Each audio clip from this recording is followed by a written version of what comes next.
Greetings and salutations, and welcome to Radio Dayz, a podcast radio program that delves into the world of terrestrial radio. It's DJs and on-air personality, and you, all fans of radio as a medium. Here's your host, Ron. Hello and welcome to Radio Dayz the Podcast. You can hear this podcast on Buzzsprout, as well as all major podcast platforms like Spotify, Apple Podcasts, Google Podcasts. You can also watch this podcast via YouTube, as well as at ronrobinsonstudios.com. In this episode, which is brought to you by Brian Alore from Team 71 Mortgage Group and Radio Dayz the Movie, we're going to be taking a dive into the career of a man who currently leads a great morning show in Grand Rapids. He's also done mornings in San Antonio, in Evansville, Indiana, among others. He's also been here in Detroit. He served as an associate producer at 97.1 The Ticket in Detroit. But before we get to our guest today, I do want to remind you that I have all but completed my docuseries. I have a 5-part docuseries called Radio Dayz, 101 Years of Radio, but I've also condensed that into a movie. And I tell you that because all that's left to do is get rights from Getty Images. So they have put out a king's ransom, so I have set up a GoFundMe page. And if you are so inclined to contribute to this fund, you will get a credit in the movie, you will get a credit in the docuseries. But if you can't, please share my GoFundMe page with as many people as possible in your sphere of influence. So without further ado, like I said, he's done mornings in San Antonio at Y100, Hot 96 in Indiana and in Evansville, but he began his career as an associate producer at 97.1 The Ticket in Detroit. Ladies and gentlemen, please welcome Mr. Joe Piesz. How you doing today? Good. How's it going? I'm doing good today, man. How are you? It's been a long time. I'm doing wonderful, man. It's so crazy to be talking to you now, going all the way back to when I first met you at Specs Howard. And I have to say, I think this is a first, Joe, because if I'm not mistaken, I can't remember where I've had a former student on as a guest of the show. So it's pretty cool for me, too. Oh, yeah. I'm excited to be here. All right, let's get before we get into your career, Joe. Let's talk about what you were listening to on the radio when you were growing up. What were some of your stations and some of your favorite artists or DJs? Yeah, no, this is another kind of a weird thing coming back full circle. I grew up in Howell, so I could hear Lansing. I don't remember who the morning show, but probably I listened to 97.5 Now FM. I listen to WITL in Lansing. But then on the east side, I go up against Mojo now because he's on in multiple markets. But I used to listen to Mojo in the morning, wow. I think probably when I was in high school or so. So it's kind of funny to now go up against him in the ratings. Yeah, well, we're going to talk about going against people in the ratings. I have questions about that. But let's when and how did you know that you wanted to pursue a career in broadcasting? Looking at it, I guess now, I'm kind of surprised I didn't realize I wanted to do it sooner. I remember it now. I was a senior in high school, so 2004, Howell High School, and I was the weird kid. Like, I listened to maybe Channel 955 or Top 40 and rap and stuff, but I heard this commercial or something about this contest on 97.1, which back then I think it used to be Detroit's Turbocharged Talk or something, but now it's XYT, as you're saying. And they were doing it where you could win this internship to this radio school. And I'm like, okay. And I was listening to the show called Greg and Michelle. And I was like, I want to try out. And the reason I say it's weird or it's kind of funny is my grandfather, he passed away in 2001. So this is 3 years later. But my grandfather did radio in Mount Vernon, Ohio for about almost 50 years. Wow. Until he went off the air and passed away from colon cancer like a couple of months after he went off the air. So his whole life pretty much. And it was always so interesting to me. And to see everything kind of come full circle, that was my passion because I just love talking to people, but I never thought I'd do radio. I didn't know what I was going to do. You know, it's interesting that you met Greg and Michelle's contest. It's a small world. I do believe Bill McAllister was the producer of that show. Yes, Bill McAllister, and I think Jessica Hall was like the associate producer or something. I bring that up because Bill McAllister and I went through Specs as students together back in 2000. He was a classmate. Really? Okay. Yes. See, everything's connected. It's very, I mean, you hear people talk about it, but radio is very incestuous. So let's talk about that. You entered this contest. What do you know about how many entries there were and what were the criteria and how did you go about winning this contest? Talk about that. There was, I believe, 6 people in the contest and they eliminated a person each day. So eventually on that Friday, it started on a Monday. they eliminated somebody every day, and everybody else would come on back. I was nervous. I was the youngest person there. I was 18. I was in high school. I remember I was not a great student. My poor mom. I was a terrible student, but I didn't even really go to school that much my senior year. It just didn't interest me. Whatever I liked, which is funny being a big guy, I liked business and I liked gym. Those are the only two things I had A's in. Everything else I was pretty much failing in marketing. But I remember hearing the contest and saying, man, I got to try out for this. And you can work in radio? How cool would that be? So I think I made, back in the day, it was a GeoCities website, something free or whatever. So I made this little thing about why I should be an intern. And I did all this. I'm like, there's no way. I don't have a shot. I really want this. And then when I got the call, I thought my heart was going to explode to actually try out. So go ahead. No, you go ahead. Yeah, I was going to say there were 6 of us there, and then they started doing different things each day where they'd eliminate one person to the last day. And this is funny to me, too. I was with this guy named Victor. What's our Victor? I hear him all the time. He was on Greg and Michelle, but he's good friends with Mojo. I hear him on his show all the time, too. If you ever hear that, Victor, that's the same guy. And I couldn't believe each day as it went on and people were getting eliminated. It's like, oh, today's my day.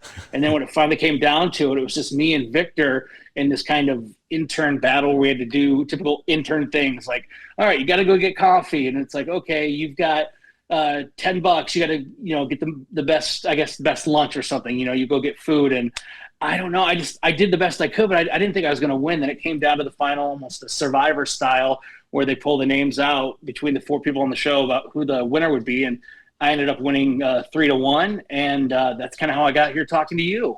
Wow. It's the little things you don't think are going to be life-changing, but that was definitely the beginning of a new chapter in your life, right? Yeah. I mean, if you think about it, when I still reflect upon it, I don't know what the hell I'd be doing, because I'm not a dumb guy, but one of my biggest regrets in life is that I never applied myself when I was in school. Yeah. I don't even want to tell you. You're not alone there. You're not alone there. Yeah. And I think about it, and I have a hard time. I need to be more proud of myself because I've done a lot of great things. I've had a lot of opportunities, and for whatever reason, I wish I was one of those people that was kind of full of themselves and could enjoy myself more. But I'm probably my biggest hater, I feel like, at times. Well, go ahead. Yeah.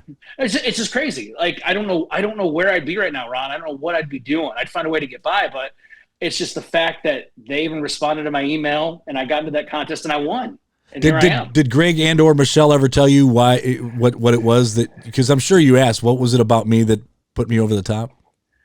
I probably pity. I don't know. I don't know what they did. I think I just was tenacious, and I think anybody in any line of work, but radio especially, you can see whether it's a guy or a girl, big or small. You can just tell there's something in them. And when I was in Grand Rapids for my first full-time gig, I was a producer there, and I remember over 7 years I was there, I had probably 50 or 60 interns, and I could just tell it's nothing I did. They're the talent. I just tried to give them structure, and I've grown a lot since then, but I could just tell certain ones that have went on and do stuff in TV and radio, you can just see it. They just want the opportunity to have it, and then they make the most of it. Yeah, well, you're talking to the guy who saw that when I was an instructor there at Specs. Usually it was a class of 40 to 45, and usually there was anywhere from 5, maybe 10, but 5 to 15 of the students you could tell, they weren't there because they had to go to college or they were going to get kicked out of their house. They were the legit. And in addition to trying, I tried to help everybody, but when you see that special talent, you like, okay, we need to help them nurture that. And because, I was a student there, like 5 or 6 years before I became a teacher. So I wasn't so far removed that I didn't understand what that was about. And it's, you want to nurture that talent. So to that point, now you're a student at Specs, you win the contest, you're a student at Specs.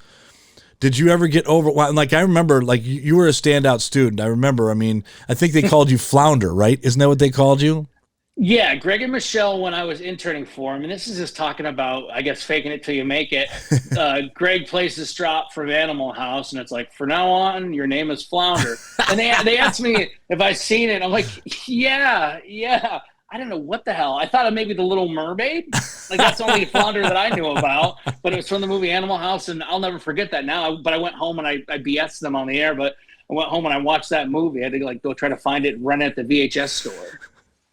Well, what did you? Yeah, that's how it got started. What did you think of the curriculum? Were you like, okay, I can do this? I mean, what was your thought process as you went through the school?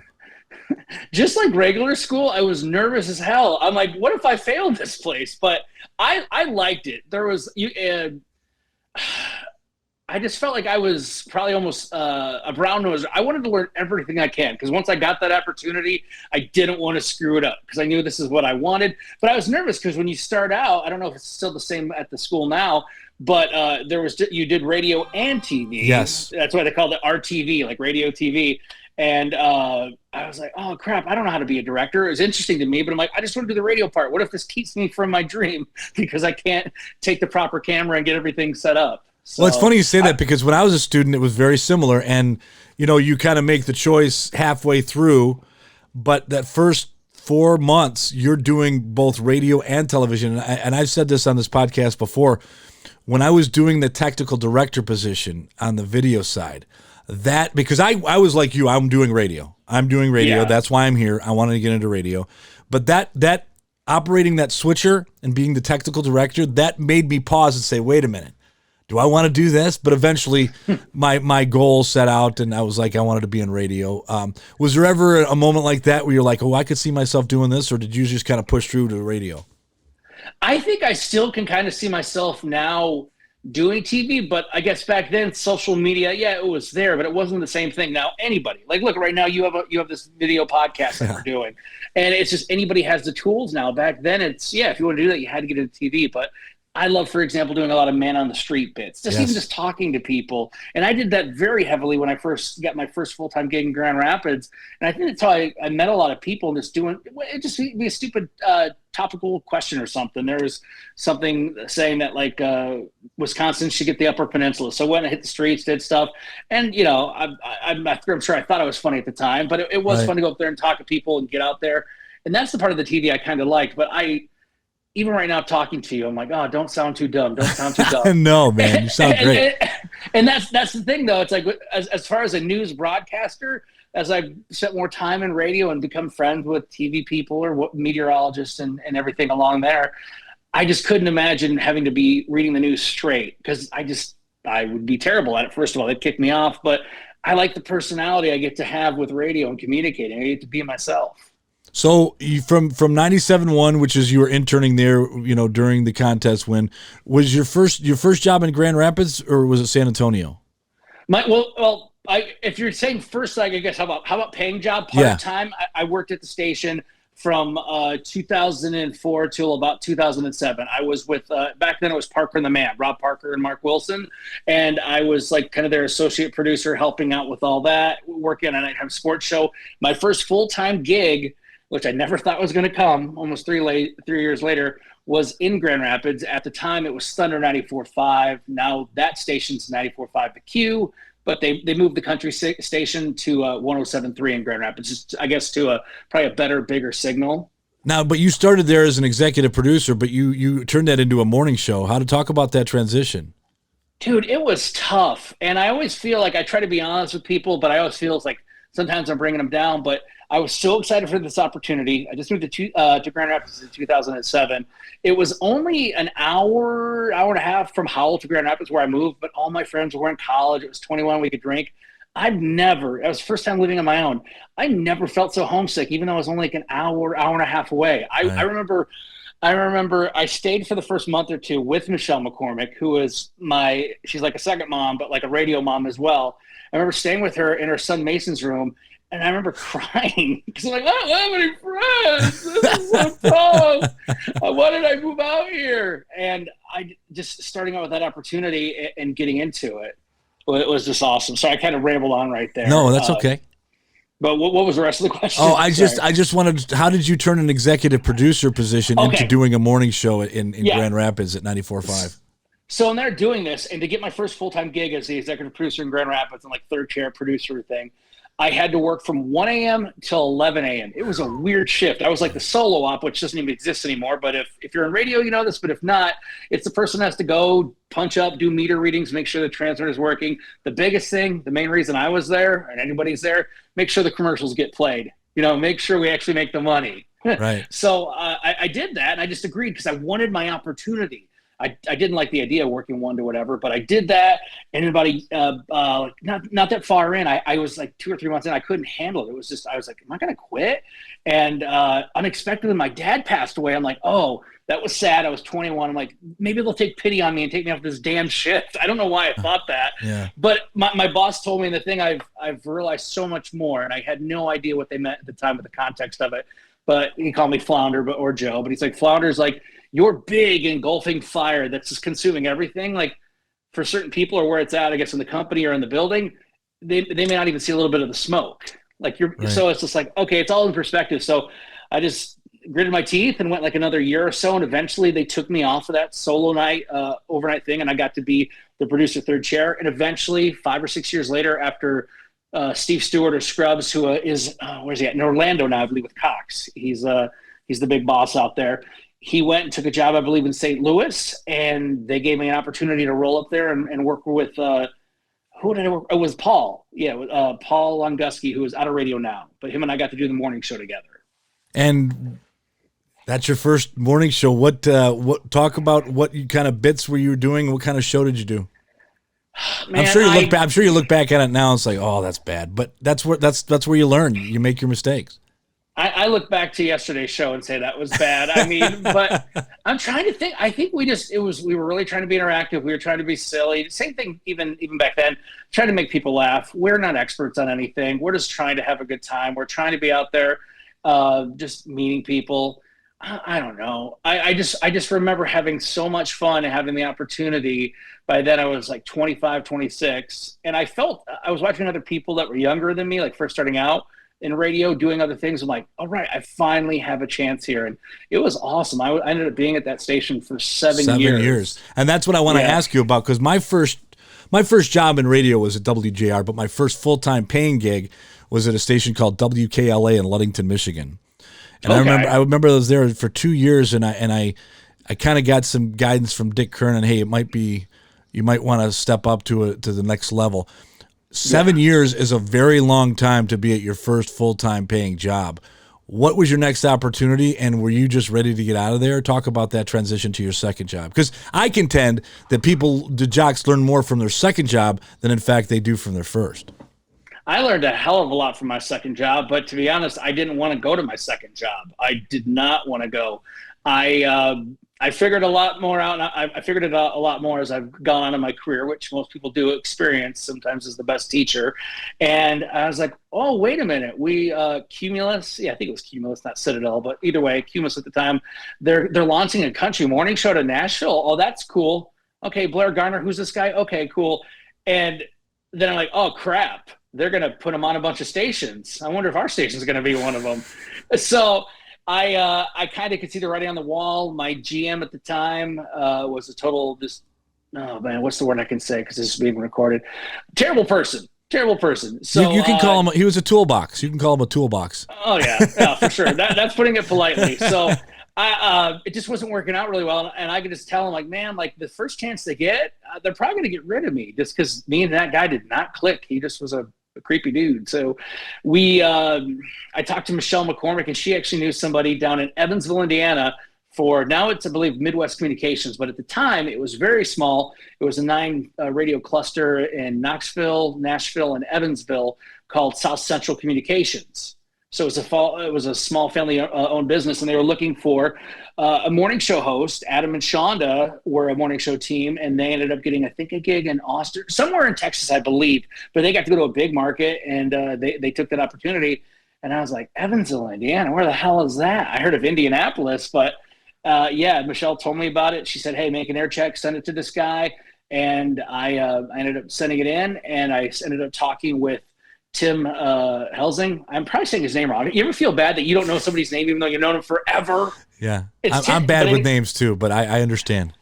But Tim is still the big boss down there in Evansville, Indiana. And then Jeff Murray, he was the program director at the time. I think he's out of radio now, maybe in Chicago with his kids. But talked with him. They ended up flying me down. That was the first time too. I'm like, wow, I'm getting to fly on a plane down to somewhere. I was so damn nervous about that. That's awesome.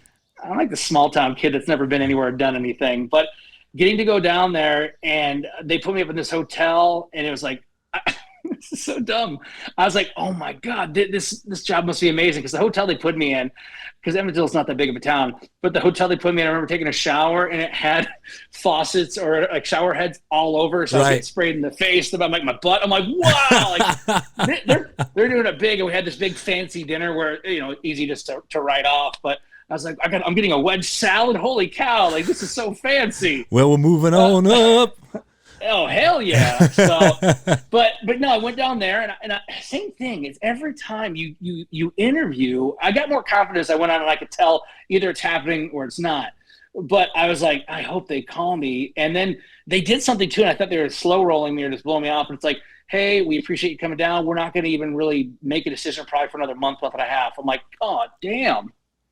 And it worked out just perfectly that I got the offer from South Central Communications to do the morning show on Hot 96 WSTO, and I put in my 2 weeks perfectly. That the next week after I was gone, one full week, they flipped the station, the morning show, where I'm at, to put on Blair Garner. So I would have been blown out. They moved my co-host at the time, Marty, over to which is still around Hot FM. It's like a top 40 cumulus station. And I went to Evansville, Indiana, 7 hours away. I knew nobody, and I was leaving my now wife with my girlfriend at the time. I'm like, oh, crap. Like, it was a huge, major life change. Yeah. I mean, imagine you talked about how it was when you first got to Grand Rapids. You spent 7 years there. Now you're going to an entirely different state. You're not up north, West Michigan, East. You're in a different state. Now, before we get to that, talk about you get now this isn't an executive producer. They're bringing you in to do mornings. Oh, yeah, and it's kind of you don't know what you don't know. But I think a lot of people in radio, they would say, like, maybe the Mecca or one of the big stations to be at would have to be FLZ in Tampa. Like, whoa, so many legends have come through there. And I didn't realize that, but STO as well had so many, like, people that was their launching pad to their, like, to next big job or their career or anything. It's just, it got them on the map, and it's got a huge signal. I just didn't realize how big that was. And yeah, I was going to get to, it was the Hot 96 morning show with Joe and Liberty. And I was like, wow, my name's on the show again. Like, this is so freaking cool. I loved it. Tell me about Liberty and tell me what kind of program you guys were doing there. Liberty is still in Evansville, and she's awesome. She just was the most bubbliest, nicest person that I ever met. I remember, like, she was, I think, a mom just to a young kid who now is a teenager, named Chase. And I just remember her loving Hello Kitty. I was like, this adult woman loves Hello Kitty. And it's just something you remember about somebody, but she is Hello Kitty everything. But I just remember working with her, and we had so much fun.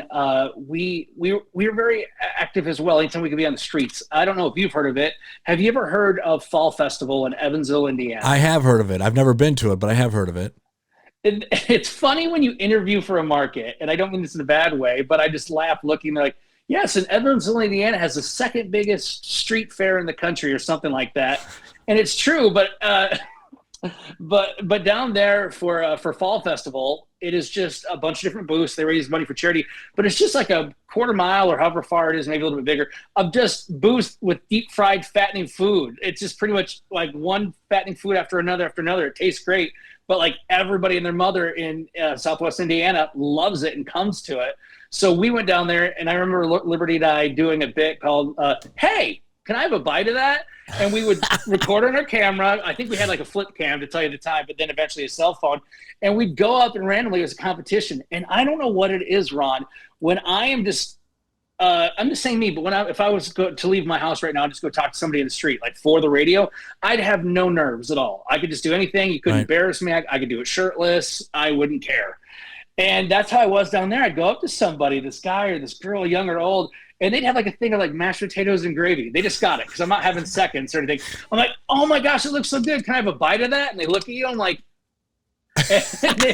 and I'm like, and then it's like, can you serve it to me? And that's still on YouTube, which is awesome. Funny, but I look back at, I wouldn't necessarily my glory days, but I look back at like when I really was getting into it. I was trying to get my feet wet and do things. I'm like, that was some of the funnest radio, and it translated on it because we bring the audio as well. You couldn't see the visual, but it's funny to hear people like, no, get the hell away from me. It was just funny to hear that. I love Makes that. me want to like redo what I'm doing now and really look at like what was the fun stuff. Well, it's funny because I have a very similar story. At my second job, I started in the newsroom at a station called WSJM, and I had good chemistry with a guy named Wild Bill who was working on our sister station, WYTZ. It was a country station. And while I was there, they put me and Bill together. So I never led the show, but I was more of a sidekick, the Wild Bill and Ron show. And I bring that up because much like Evansville, Indiana, Benton Harbor, St. Joe, they have what's called the Berrien County Youth Fair with 4-H and fair and all that stuff. In fact, I still go every couple of years. Me and my wife go over there. It's great. But I remember doing a contest. Speaking of contest, where I had a competition with a listener who could eat the most corn dogs. I ate 27 corn dogs. I got to tell you, Joe, I didn't eat corn dogs for 10 years after that. I couldn't. Just the sight of a corn dog made me, and I loved corn dogs at the time. But after that contest, and to this day, I've probably had a handful of corn dogs since then. It's not something that I go to anymore. But it's funny, I bring that up because it's great to work in a major market and to be well known. But I contend that as far as my career, I can only speak for my career, I enjoyed, even more than working at WJR and some of the major markets, the times I had at smaller market radio stations like Benton Harbor. I look back, and that was just a ball. Because you can do things in those smaller markets that you can't do in a Grand Rapids, that you can't do in a Detroit. Would you agree with that? Talk about that. No, I totally would. And I guess I'm not knocking anybody else, but I want so much reflection. I remember starting out, and I was like, oh, this person's actually on the air in Detroit, even if it's just weekends. Like, oh, I'm only in Grand Rapids full time doing a morning show. Like, I'm like, what am I saying? That's right. Like, that sounds silly. But looking back, it's so dumb. But yes, getting to be in Grand Rapids, which is bigger than Evansville for sure, but not a major market. But getting to do that and then going different places, I love small market all day over that. Like Grand Rapids, like where I'm at now, back home, it feels like it's a huge. There's a good chunk of people, but it feels like a little city. Grand Rapids it doesn't feel like it's the second biggest city in Michigan. But getting to do small town radio or market size, yes, because it is.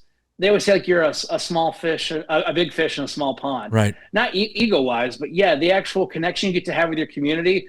I think. I'm sure there are stations, so I don't want to sound ignorant, but I feel like when you have that, those are the real radio stations that probably serve their community the most. Right. And they focus on that. Like the company I work for now, Town Square Media, they're all about being the town square, like the main spot of your city. And they focus on local. We get to do stuff, but it was such a change to have them say, hey, don't worry about all that national crap. Like, what can you do? What's going on in your neighborhood, your block, your city? And that's kind of going back to me, the small market kind of a thing. From Grand Rapids, you left there and you took a gig in Indy at 100.9 to do the Joe and Alex morning show. Talk about this. Yeah, I'll tell you right there, that another life lesson here. Brandon Satterfield, but I think a lot of people know him probably as Buster. He works at Q102 in Philly now for iHeart. He does the Bex and Buster show, and he's just a cool dude. I remember he was on with. It's so funny everybody's name changes, but you might know this guy, Evan, but his name, he went by Big Boy on Channel 955 in Detroit. Yeah. And now he works doing country stuff. But he used to, I think, get to be on his show, also with Tic Tac back in the day on 955. And hearing him on the radio, I was so excited. And we just became friends through that. I remember we met up at Red Robin, just talking radio. And I think we both were at Specs Howard around the same time. And he ends up, I have his number, but I haven't talked to him in years. And then I get this call. I'm like, oh, what's this? And it was him. It's like, hey, man, how would you like to come work in Indy? And I was like, oh, my God, Indy, that's a huge market. Like, that's a big city, right? And, yeah, we ended up driving up there. I try out, do the show with this girl named Alex. And she was just like, Alex and I had such a great show, and we were such opposites. And I didn't appreciate that at the time. I think I got frustrated way too often with that. We just connected so well. It was like fire and ice. It just worked so awesome the way we played off each other. In what way were you guys different? Talk a little bit about that. What way what are you talking about? How do you mean? Well, I think like Alex has gone now and she's done like a lot of political stuff, and that's her thing. She's thriving. Like she is huge in there, because she left our show and like 6 months later she's with like President Trump. I'm like, wow, that's crazy. Yeah. So she's doing all that, but I just think everything we had, she was so silly and all that. For whatever reason, I think I was just too serious or uptight. But our viewpoints on stuff, it's complete opposites. Like she was I don't know, she was the girl that would only eat chicken nuggets, for example. Like, she was super picky. But then she'd eat oysters. I'm like, what the hell, Alex? Like, you're eating this gooey oyster, but then chicken nuggets, but she wouldn't have everything else. And when they put us together and they explain stuff, I'm like, I don't know why. At the time, I always thought, like, well, we have to get along somewhat or see eye to eye on a lot of things. And it was the complete opposites. And it wasn't even that we were fighting all the time. It's just that different perspectives on things, right? It was totally different perspectives. I remember Buster said, yeah, you guys' first complaint email or phone call, a couple of them, he'll take us out to lunch. And we got one of those, I think, the first week. And it wasn't even that we were trying to be edgy. It's just we were being real, just talking like regular people do. And it's okay. Even back then, it's not as bad as it is now, but it's nice to, like, you don't have to agree with somebody to like them. Kind of the Howard Stern thing. Not even try to be shocking, but you don't have to like me, Ron, for everything I say. Right. Well, it's interesting you bring that up, and you bring Howard Stern up, because he talks about in the movie Private Parts how he needed to break free and be himself. And this is my question, because your girlfriend turned wife, she's been with you on this journey. So before we go any farther, this is what I want to ask you, because me, my second wife, I'm on my second wife and final wife. If I can't get it right this time, that's it. That's it for me. But me and my first wife had problems, but it didn't help that I was talking about my personal life on the radio. And I have found that for me, I needed to talk about myself. I needed to be able to talk about my family. It's just, you give of who you are. Has that caused any problems with you and your wife over the years of you opening up like that? I mean, because for someone who's not on the radio and they're being talked about, that's not an easy dynamic. No, even before my wife, it caused problems with some girls that I dated. Not because I could see if I was like a hot night jock and every girl wanted to, like, oh, Joe's so hot, I want to get with him. I didn't have women beating down the door, but my wife, yeah, especially when I was in Grand Rapids, just my girlfriend. West Michigan is awesome, and I hope, I pray to God I get to stay here as long as I can. I hope I die here on the radio at like an old age. That'd be awesome. But it's very conservative. It's a huge population of churches. And coming out here, Lindsay's family is this huge Dutch family, and a lot of them they're loosening up as they get older. But I remember having wine at a family dinner was kind of a big family thing. It was kind of a no-no. We had it at the small family gathering, but coming out there and doing it, we would just talk about things that weren't even really inappropriate. But guess what? Her grandma could listen, or her one of her 6 other aunts could listen. It's just one of those things when you're in your own backyard, your own town, everybody talks. It's like a small town. So I would do just anything about a relationship. I would try to talk about that and be relatable, because it was, and that's what I realized as I went on. But I think I kind of pulled it back a bit, not pushing it too much, because I would share everything just because those are the shows that I liked. I liked people that even if maybe they were a great actor and BSing me, but I felt like, oh my gosh, I know Ron and what's going on with him and his wife. And that's what I liked. And that's what I wanted to emulate. So I tried to be as open as I could on air and it seemed to work. We didn't have too many big fights. I think Lindsay, the biggest thing is she likes to know if I'm going to bring something up on air instead of finding out from her family being blindsided by it. But I say for the most part, there's a few things even currently going on right now that in our life that I hope one day I can talk about on the air, because I think it's really relatable to people. But I'm also not dumb anymore, and I realize that if I brought this up on the air today, it would be very detrimental for my actual marriage that I would like to keep intact. Well, that's a good thing. So what is that parameter? How do you distinguish what you can and can't talk about?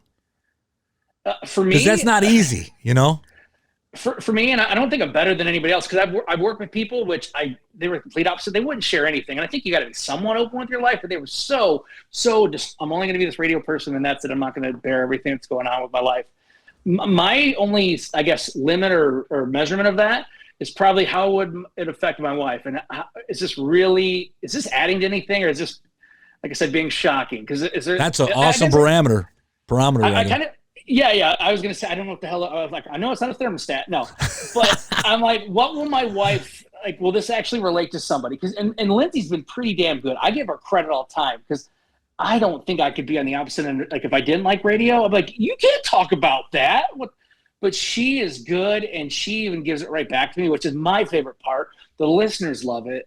But I think the biggest thing is just, okay, if we're going to go there, and it's going to be a little strain on us if Lindsay approves, is this somehow relatable to our audience? Is this going to at least connect with somebody? You ever have her on the air talking about a subject? Because, man, as we're sitting here talking, that sounds like gold to me, Joe. Oh my God, we have her on all the time. The biggest thing I hate is I'm trying, Ron. Rest in peace to my father, but I didn't learn a lot of, I guess, fatherly or guy stuff from my dad. He passed away when I was 21, but like just in general, he did the best he could. He just wasn't very hands-on. That just wasn't him. But everything I try to do around our house to fix, to be impressive, to be the caretaker, to hold things down in the house, I mess it up, man. Like Right. It's gotten so bad now that if you've ever had a door that's not closing all the way because it's leaning a bit, some of the hooks or whatever, she said, we got to call somebody. I'm like, Lindsay, no, you just pop the 3 pins off. She's like, do you remember what happened to the front door? I'm like, okay. So only thing I'm allowed to do around here is cut grass. I'm not even really allowed to do any laundry except for my own. So That's not a bad thing. Get you out of some stuff you don't want to do, right? Yeah, it's a hot mess. So from Indy, major market, you decide, you know what? We're moving on up. We're going down to San Antonio. You took a job at Y100. Talk about how this opportunity presented itself and what happened there. San Antonio and go to Y100 was something that was no choice at all of mine. And the reason I say that was things were kicking ass in Indianapolis. Alex and I, when we started, Alex was just there for a little over 2 years, her first contract. Then she bailed out. I had a 3-year and I stayed. And I was there, just got a new contract. But we went from 13th place to consistently top 3. Actually, one month we were like number 1, but we are number 1 with women for so long. Like we just connected, and that was huge because Indy is a radio town with a lot of great shows. And I always knew, I'm like, okay, well, the ratings are good. That's really important. I wondered about the other stuff as far as revenue because I worked for Urban One, which is buying everybody up now, it seems like. But they just really didn't sell our station or sell our show, even with our great ratings from 13th to the top 3. And I told Lindsay, I'm like, I'm not going to worry about it. But in reality, there could come a day where even if we're the number 1 show, if they're not making any money off of us, we could be gone because what's the actual revenue? And sure enough, I remember talking to my boss at the time, Dustin Cross, and I said to him, like, hey, there's this thing, like this COVID-19 thing or whatever, or coronavirus.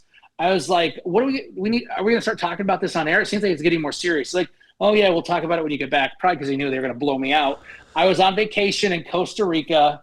I was the last day I was there. Coming back, I had a charity event the next night for the Dyslexia Institute in Indy.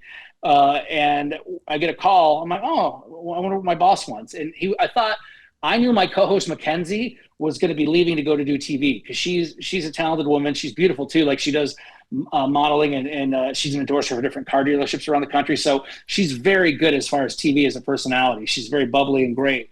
So I knew she was going to go do TV in the market. And I thought he was calling like, hey, here's our exit plan to say goodbye to her on Friday or something. But no, it was from my boss's cell phone, but it was my GM, Dion. And I never had been let go from a job in my life before. And I'm just hearing it happen as I'm looking out from like the 9th floor of this balcony in Jaco in Costa Rica. And my wife's out there with her brother, Travis, and she's just laughing, having a good time. I'm like, holy crap, I just got let go. Oh. And now I have to go tell my wife that I just lost my job. And Lindsay did not believe me because I am so good at lying and manipulating like this. Everybody says they don't do it their whole life, but I love pulling them over on Lindsay all the time, just messing with her, pulling her leg, and she hates me for that. And I told her, I'm like, hey, I don't want to say anything, but I just can't keep this in. I have to tell you, it's like, I just got let go from my job. She's like, okay, haha, funny. I'm like, no, I'm serious. She's like, and she didn't believe me for like a minute or two. And then finally it's like, oh God, he's telling the truth. Then our taxi arrives. So we have to drive an hour and a half into the Capitol and fly out to come back there. And it was, man, I honestly thought at that time, Ron, that felt like my life was over. I don't think I've been that sad except for when I've lost my dad, just because I love what I do so much. I put way too much stock into it. Well, plus you realize now, but at the time, if it was the first time you were let go, you don't realize that. And the analogy I use for people being let go from radio is it's almost like being fired as an MLB manager. You're going to get another job in Tampa or Boston. Yeah, somewhere. But before we move on to that, you mentioned you were in Costa Rica. Have you seen, and this is, it's top of mind because me and my wife watched it the other night on Netflix. Have you seen The Longest Third Date? Have you heard about this? No, I don't think so. This is a fascinating, and I didn't know what to expect. Sometimes Netflix, they put something out and you don't know what it's going to be. This is a documentary. This guy and this girl were going to go on a third date, and he said, well, let's go to Costa Rica for the third date. So for their third date, they went to Costa Rica for the weekend, and while they were there, COVID happened. They were there for like 6 months because they couldn't fly back. So it's called The Longest Third Date, and it's funny because you mentioned Costa Rica right about COVID. They were trapped in Costa Rica. You got to check that out. Pretty interesting, doc. No, I'm gonna have to. And yeah. So, anyways, come back, and I think I did a charity event that Friday night, which was so weird. Like they introduced me, and I was like, I don't have a job anymore, but I didn't say anything. But then Monday came around, and I was like, all right, I got to hit the ground running. So I reached out to everybody I could, and long story short, I connected with different people, and somebody that has always been there for me, one of the people, Steve Stewart or Scrubs, who's with Cox in Orlando. I was like, hey man, I'm applying for this job in San Antonio, and I didn't know anybody there, and I was in country for 7 years before. I was like, could you put in a good word? And he did, and it got me the opportunity. I eventually got to fly down there, and it's crazy that when I thought radio was over. And it's not everything, but for me, I got the best job offer. And San Antonio at the time was the most money I ever made, the most endorsements I ever had, just the best freaking everything was so awesome about them and all the investment they did. I'm like, man, like how the hell did this happen? Because I thought it was over. Did they put you up on a billboard? No, actually they did digital ones. Things are so different. See, I'm the old school guy. Like I want to have the actual billboard up there, where it's like, I guess on paper or print or something. But yeah, they put us up there when we were promoting some stuff, but I couldn't believe it. I'm like, holy crap. What's San Antonio? It's got to be a top 30 market. I forget now. But I was like, oh, I'm in a good sized market now. This is freaking awesome. And that was the first time too, especially I felt like I was faking it to make it. I was like, I don't know how I'm here. But they treated me so good, and the product was so big. It was the first time in my career, Ron, that I was on one of the major stations in the market. I wasn't on a flanker. Like when I was in Grand Rapids, we got our ass kicked by B93, which is still a huge powerhouse country station for 25, 30 years in Grand Rapids. And being on Thunder 94.5 and GR, it's like, yeah, just do okay. So LAV, classic rock, can do well. We need to make money on that. They're the breadwinner, the cash cow. But getting to go to San Antonio, it's like, oh man, we're on the big dog station. Okay. And same thing. A lot of big radio names came through there. So I was really excited. I was also really nervous because going from 7 hours away to 2 or 3 days in a car away, it's across the country. It's Southwest Texas. Now, were you married at this time, or were you and Lindsay still dating? Yeah, Lindsay and I ended up, I proposed to her about 6 or 7 months after I moved to Evansville, Indiana. So probably I proposed in 2008 or so. So yeah, but by then she was my wife, and that was her. God, we talk about it now. We're back in home in Grand Rapids now, but we moved, not different cities, but we moved 8 times in 8 years. Wow.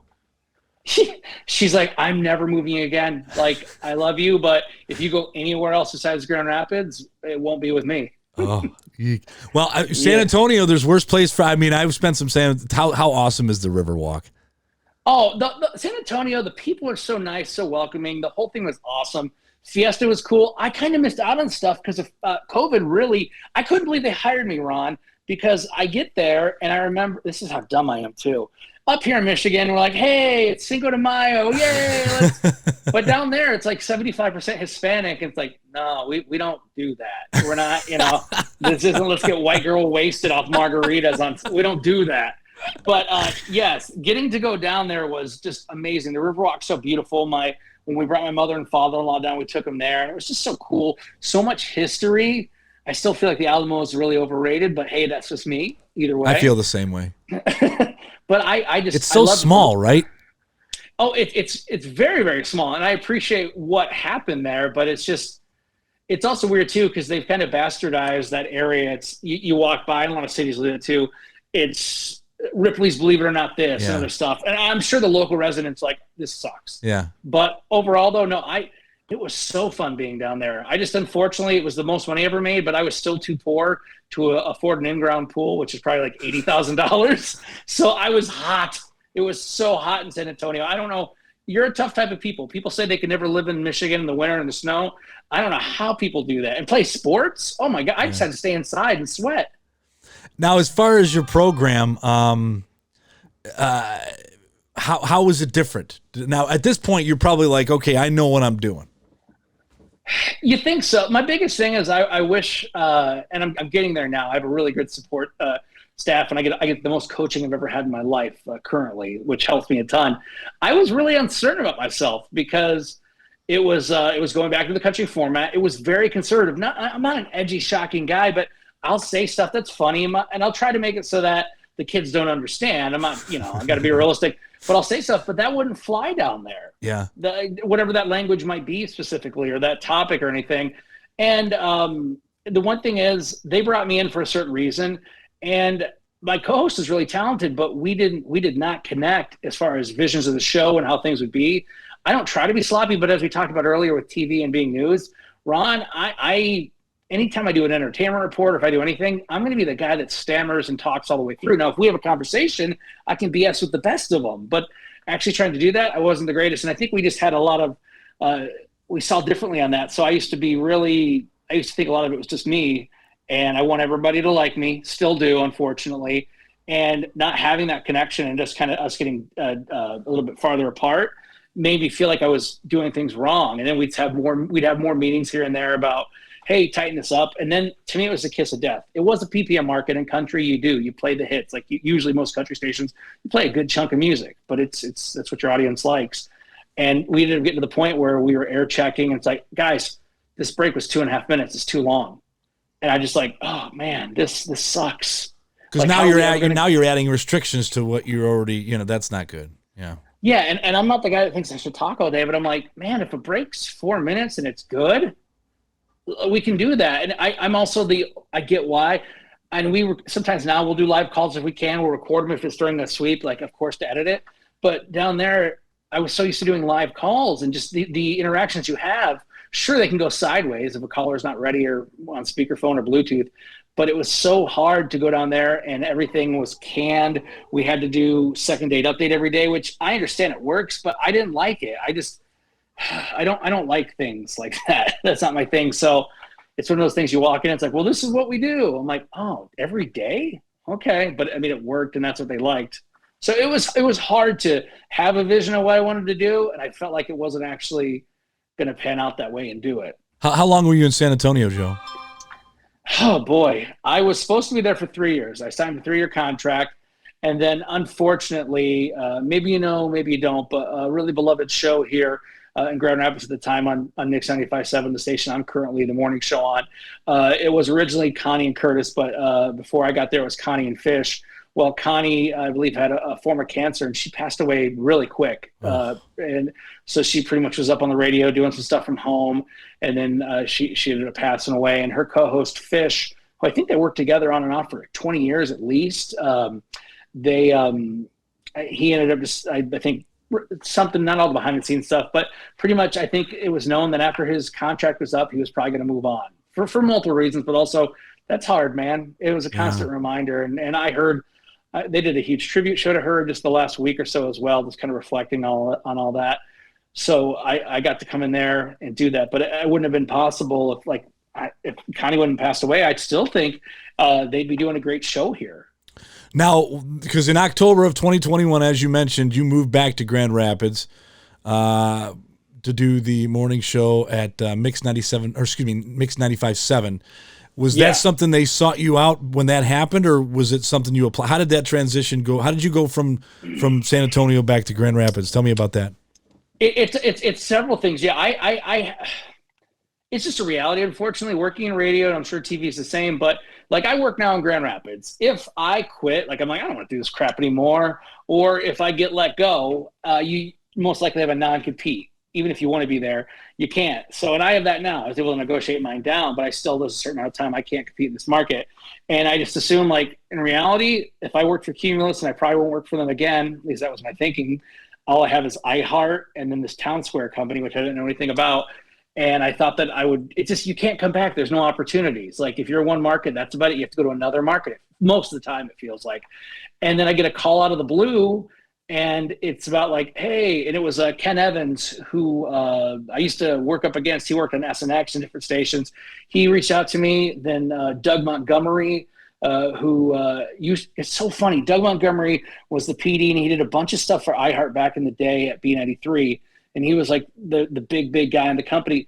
But like they were the biggest jerks to go against. They just constantly like squished us, this little station. And he tried so many times when I was in Grand Rapids the first time to get me out of the market just because we were doing okay and doing good. And he's like, just act like my friend, but trying to get me the hell out of there, kind of to bounce out of the market. Double agent. Yes. And then sure enough, it's like, look who's bringing me to Grand Rapids. Look who's being my advocate. Look who's pushing for me. And I didn't say anything. I didn't want to say anything to my wife, Lindsay, just like when I got fired on vacation in Costa Rica over the phone. I didn't want to get her hopes up because, I mean, Ron, I could get a call today like, hey, how would you like to come work here? It doesn't mean anything's going to happen from it. It's just feelers and talking. Nothing's official. But they ended up doing that. And after having several conversations and it getting kind of serious and them telling me their plan here, what they're going to do behind the scenes, I was like, Lindsay, I got to talk to you. And I was like, they're talking about possibly offering me a job in Grand Rapids. She lost her freaking mind. I shouldn't have said anything because I'm like, well, what if it doesn't work out? That was my biggest fear. I never wanted to tell Lindsay that, but in reality, I'm like, we may not be able to go back home to Grand Rapids. We might be able to go to Michigan, but we may never get to go back to GR just because it's so hard. It's a very like limited job availability. There's only so much jobs available. Yeah. But ended up connecting, talking, and just sending my stuff. And yeah, they ended up going with me, but here's the major hiccup. This is during the pandemic. Okay. I was already hired. So I was still in San Antonio. Our company, I got to think here legally what I'm supposed to say. Cause I think I have a few months left. Something happened that affected the entire company I worked for.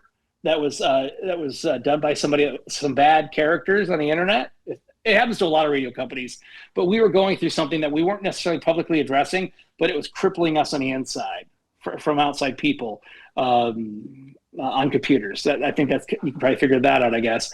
So we're doing all this stuff, and internally, like everything's on fire for every one of our buildings pretty much across the country. And I'm like, I can't go to my GM and say, hey, will you guys let me on my contract even though I've been here about a year and a half? Like, who the hell does that? You're putting, like, it's a huge station. It's a heritage station. And I'm like, hey, I got this opportunity to go home and be closer to my wife's family and my family. And I really wanted to because my mom and grandma are in terrible health. And thank God they're still alive. But I honestly am surprised they're still here. I thought they'd be gone by now just because their health's so bad. And kind of following up with that, everything happens for a reason. Yeah. We were back for about 8 months, 9 months maybe, not that long, back in Grand Rapids. And unexpectedly, my mother-in-law, Jan, had an aneurysm and died. She was only 60. I'm sorry. My wife, thanks. And my wife's family lives forever. Like they're the healthiest people I know. So while we came back with the intention to be closer to home and for me to be, see my mom for the last year or so, she's still ticking. I don't know how, thank God. But yeah, I thank God that we had all that time with Lindsay's mom, whether it's wine tasting or just family dinners. We probably only did 5 or 10 family dinners over the course of 7 years that we were gone in different states and cities. But we did, I think, 20 or so or 30 in the time we were back every week. And I'm so thankful because if we wouldn't have came back, man, I don't think Lindsay would have came back with me. It was such a tragic loss, but it all worked out that we could do that. And so how has your show evolved? What kind of talk? Well, I will say this, and I think I told you as much in my documentary in episode 5 specifically, when I address radio as a medium from 2000 to current day. One of the topics I cover is social media and the internet and its effect on radio. And I found a cool clip of your morning show that's in the docuseries. So you're talking about your interaction with social media. Talk about that. How is because when you first started, the internet was the thing, but 2007 to 2023, a lot's changed. Talk about the importance of your show in conjunction with being present on social media. How key is that for you guys? I think it's really huge. And I don't think a lot of people would say this. I wish I had more time in my schedule of a day, my expectations of what I do for my job, that I could actually focus more on social media, not doing dances on TikTok, but creating content on there. Same as Instagram.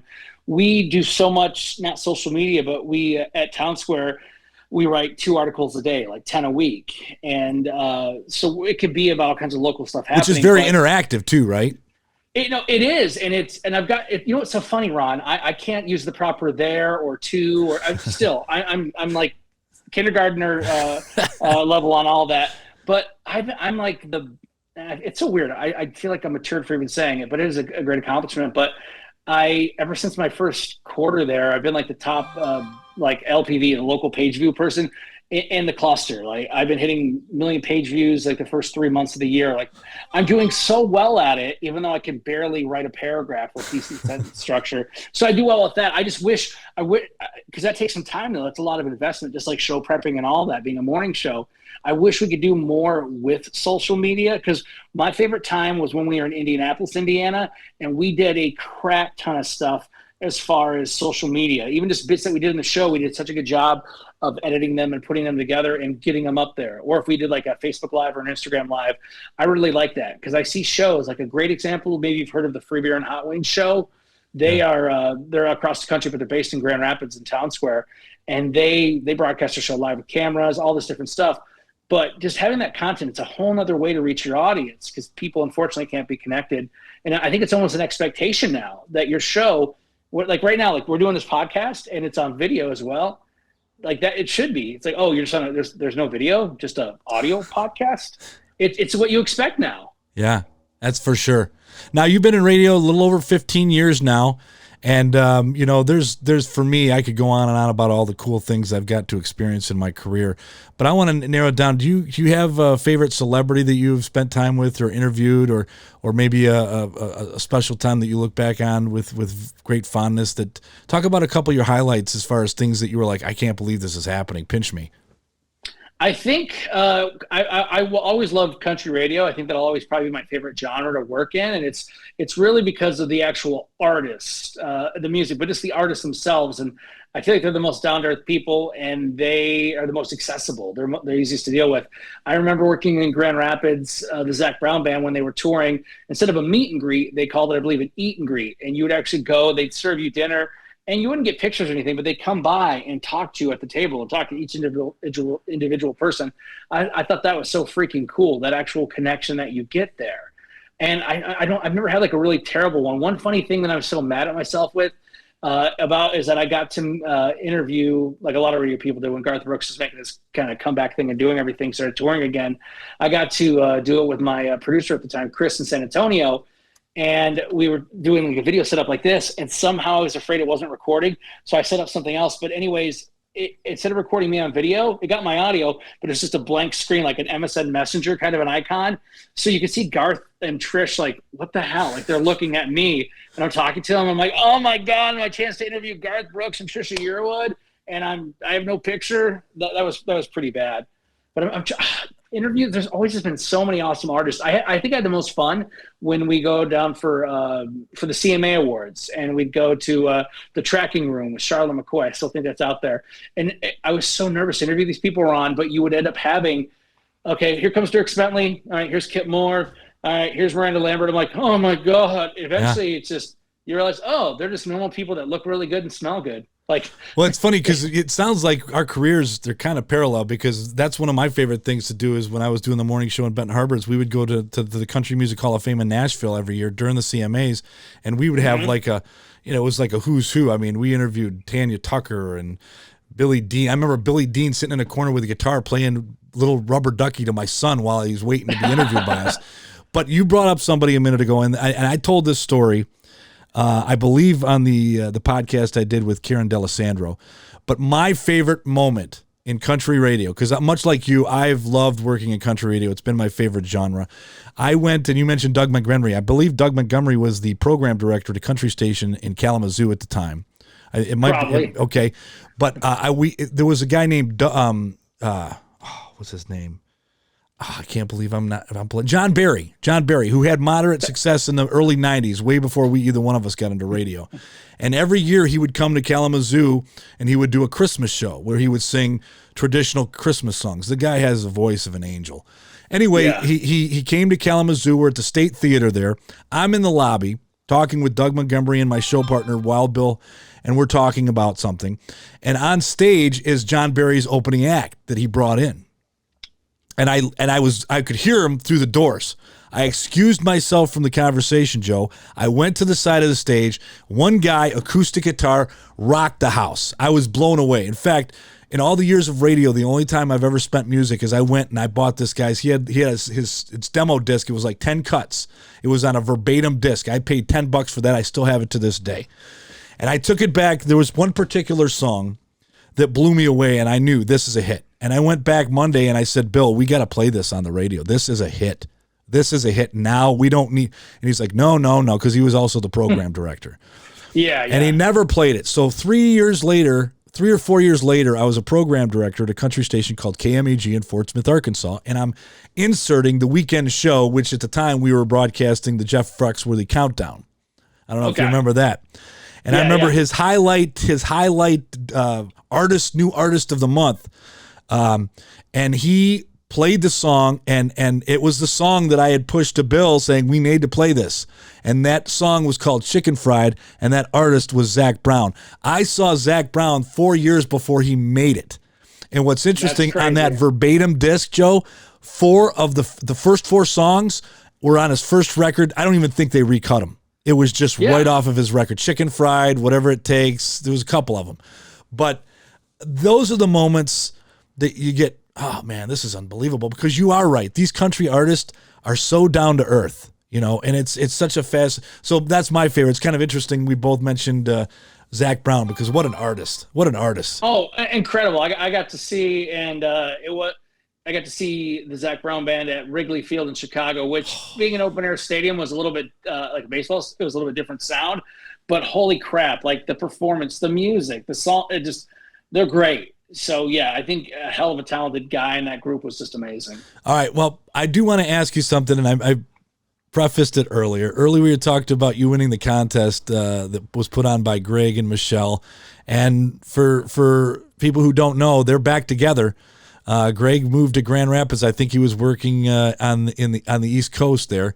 And he recently joined back with Michelle, and they're doing mornings at WLAV in Grand Rapids. My question is, Joe, what is it like competing with the people who helped you get your start in radio? That's got to be a crazy dynamic for you.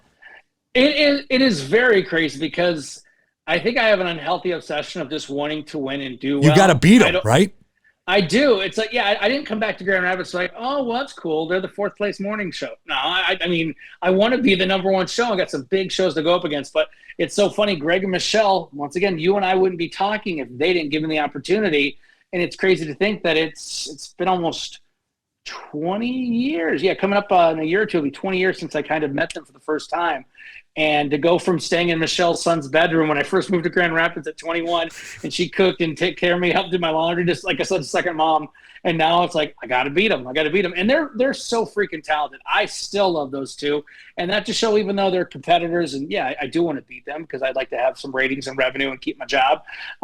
They're so good. Like I catch myself listening to them, not live, but it is very weird to go against them. But I guess I don't feel the competition with them. I actually have that pride with more people that I'm younger with, but I think I'll always look at them as kind of mentors, maybe like a big brother or sister. I say Michelle is like as a mom. I'm much closer to Michelle than Greg. Nothing personal. It's just that's just how it kind of panned out. Has either one of them reached out to you? Because Michelle was competing against you before Greg came. So have they reached out to you, and what's those conversations like? I feel so bad because Michelle, as far as I know, anything I've ever told her, personal radio, anything, she's like a vault. She keeps it. Like I don't think anybody else knows.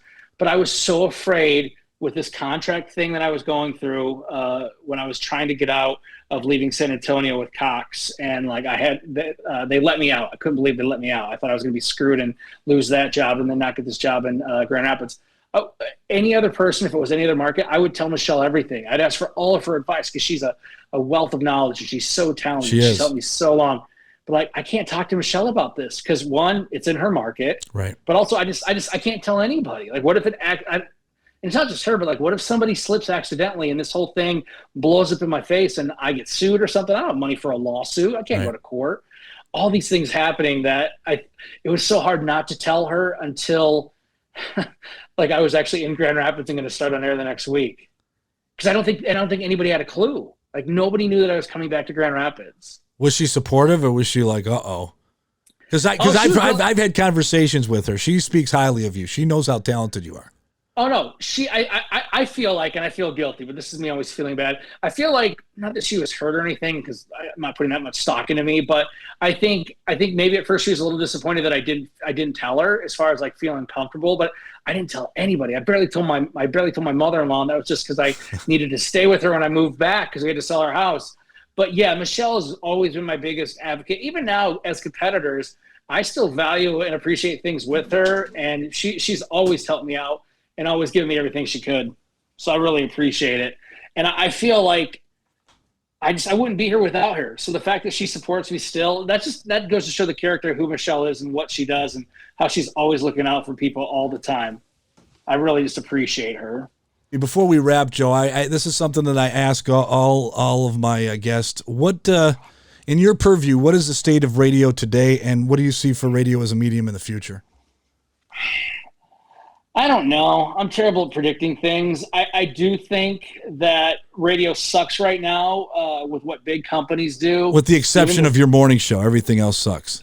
No, well, no. There's so many there's so many talented people, and the content they put out there was what gives me hope in that. I just hope the radio people, the executives, the decision makers that say they care about all these things and go to all these conferences and sit in all these panels, and they just talk out their butt. They're not actually doing what they're saying, and they are killing radio. Like, there's so many people I love that are talented, way more talented than me, is just naturally God gifted. And they're on 5, 10, 20 stations. And I'm happy for them, but it's like, you're killing it. Nothing's local in the market. You're killing radio. And to me, it's not sustainable. I don't know. I'm not worried about AI. We'll see if something comes from that, but I don't know. I feel like anybody that's connected and local is going to be AI any day as far as that, but it does get discouraging. There are some great companies, and there's people that really invest in talent. Like I said, right now where I'm at, my company is really big into writing articles. Like, that's part of it, having the 360 approach, but they give you all the training, all the tools. Same for on air. I get to talk to, we have like weekly air checks, and they're not just beating the crap out of us. They're actually like making us better. And we just had a really good a monthly come out. Like we were, our station overall, Mix 95.7, was #1 with women, 25-54, which is freaking awesome. And I hope to continue that with persons as well. But it's because they invest in us and they do that. But I don't think a lot of radio is doing that. And I don't know. I feel like radio is so interesting to me and so cool. I still want to be in it. But I feel like maybe that appeal is not there for the younger generation. So I don't know. But I'm trying to be optimistic. I think when there's people out there that are still trying to do their best content and work through just hellish conditions, I think we can fight. But management's eventually going to have to change and get with things. Now, obviously, you want to continue to grow and increase your ratings, but is there anything that you haven't done yet in broadcasting that you still want to accomplish? Or just continue to get better? No, I want to get better. I think one thing I'd like to do, even here I am talking out of both sides of my mouth, while I don't like the idea of these syndicated jocks everywhere, I do like the idea. When I was in Grand Rapids on Scrubs in the Morning on Thunder 94.5, we were on the air in Grand Rapids. We were on the air with Flint and our co-host April, who I also worked with that whole time. She was there, and we just were connected like via tie line. But having that and then being on the air in Philadelphia, where are we at? Pennsylvania and in Colorado. Our show was on there in cumulus stations. I like the idea because Town Square has so many stations in Michigan. I like the idea one day, if there was a way, if our show was good enough and was profitable and had all the things, branching out and being like a Michigan morning show where we're on in Kalamazoo, Flint, Lansing, but we're connected. I think I would like that. I don't care anymore about market size. I never have. I just want to be connected to this market like I used to be. And I kind of am now, where not for an ego, but people know you. They truly feel like, oh my God, that's your dogs, Benny and Patty. I recognize them. Like, is that your wife, Lindsay? Oh, she works at Meyer. And just having that relationship, I'm excited about what I did the first 7 years I was in Grand Rapids and what I'm going to do in the second go around, the next 7 years. I really can't wait. Well, Joe, I can't thank you enough for coming on and sharing your radio broadcast story. For me, I'm not the only one, but I'm beaming with pride to see your success. And I know a lot of times you seem unsure of yourself, but my man, I contend that my success was found because of the balance of knowing what I'm doing, knowing that I can be successful, and the insecurities that come from, I think I'm fooling these people. I think I see a lot of that in you, and I think that's a recipe for success, and I just wish you continued success, Joe. Ron, thank you so much, man. I'm so honored to be on here, and I'm so thankful for you and everybody else that's been part of my journey to get me here today. Thank you, Joe, and thank you for checking out Radio Dayz the Podcast. Today's show is brought to you by Team 71 Mortgage Group. Are you looking to buy or refinance a home and have questions that need answers now? Call Brian Alore, 810-444-6466. Today's show is produced by Ron Robinson Studios. If you need professional marketing videos, photography, headshots, maybe you need drone content from a licensed drone pilot, head over to ronrobinson.studios.com. While you're there, check out previous episodes of this podcast. You can also learn more about the upcoming documentary about the history of radio, Radio Dayz with a Z, 101 Years of Radio. Click on Radio Dayz the Movie under the documentaries tab at, you guessed it, ronrobinson.studios.com. Thanks for checking out the show. Thanks again to Joe. Hope you enjoyed it. Until next time. You can't go. All the plants are going to die.